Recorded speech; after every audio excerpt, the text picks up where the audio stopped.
اور جن عورتوں سے تمہارے باپ نے نکاح کیا ہو ان سے نکاح نہ کرنا مگر جاہلیت میں جو ہو چکا سو ہو چکا۔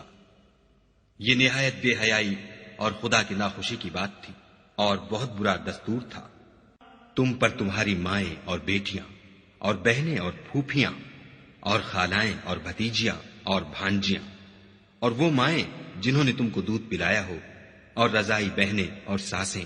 حرام کر دی گئی ہیں، اور جن عورتوں سے تم مباشرت کر چکے ہو ان کی لڑکیاں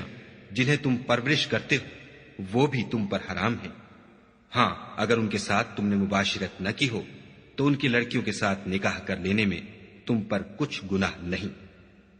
اور تمہارے صلبی بیٹوں کی عورتیں بھی اور 2 بہنوں کا اکٹھا کرنا بھی حرام ہے، مگر جو ہو چکا سو ہو چکا، بے شک خدا بخشنے والا اور رحم والا ہے۔ اور شوہر والی عورتیں بھی تم پر حرام ہیں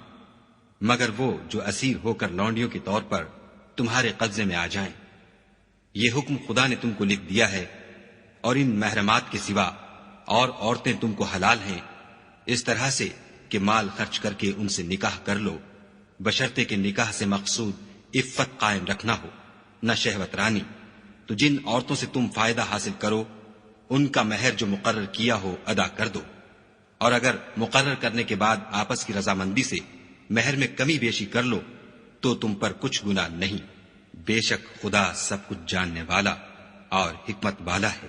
اور جو شخص تم میں سے مومن آزاد عورتوں یعنی بیویوں سے نکاح کرنے کا مقدور نہ رکھے تو مومن لونڈیوں ہی سے جو تمہارے قبضے میں آ گئی ہوں نکاح کر لی،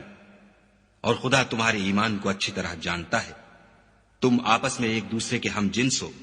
تو ان لونڈیوں کے ساتھ ان کے مالکوں سے اجازت حاصل کر کے نکاح کر لو، اور دستور کے مطابق ان کا مہر بھی ادا کر دو، بشرطے کہ عفیفہ ہوں، نہ ایسی کہ کھلم کھلا بدکاری کریں اور نہ درپردہ دوستی کرنا چاہیں۔ پھر اگر نکاح میں آ کر بدکاری کا ارتکاب کر بیٹھے